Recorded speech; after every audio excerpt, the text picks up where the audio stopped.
Eto nga pala si tropa, magpapa-repair siya ng gupit. Nagpagupit siya sa matanda. Ang gusto niyang gupit ay fade, pero ginawa sa kanya ay fade away ni Kobe Bryant. Buti na lang nandito si Idol Ace, siya na ang bahalang tumirada at magpaulan ng tres na parang si Stephen Curry. Ang gagawin lang natin dito sa kanyang gupit na napaka fade away ay ibablock natin. Ibablock natin na parang si LeBron James. At yan nga, tinitira-tirada na nga ni Idol Ace yan. Talagang pinapapogi na si tropa. Talagang inaayos na yung kanyang buhok. Dapat poging-pogi ang ating client na yan. Talagang dapat babalik to at babalik to na napakagwapo ulit. Palagi naman dapat aayusin talaga natin to nang aayusin hanggang sa makita na at lumabas at lumitaw ang kanyang pagkapogi. Kaya ano pang inaantay ni Idol Ace dyan? Talagang inahagod niya na talaga ng malupit. Talagang hagod malupit. Hagod malupit lang tayo mga katropa. Talagang linisin natin at papugiin ang ating kaibigan na napakagwapo na yan.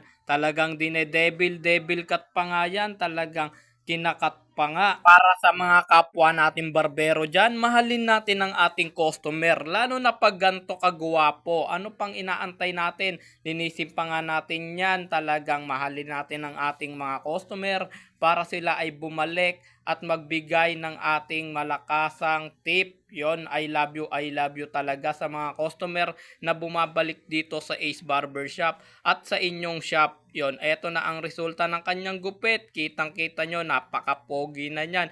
Talagang makakarami na yan ng napakarami-raming palakpak. Kitang-kita nyo kung gaano na siya kagwapo. Talagang hahabulin na to ng napakaraming chicks mga katropa. Talagang napakalinis ng gawaan. Talagang pulidong-pulido ang gawa ni Idol Ace. Talagang Ace Barbershop sa kalam. Talagang napakaangas talaga. Okay na okay talaga. Kita naman yung pagkagwapo. Ace Barbershop, I love you, God bless.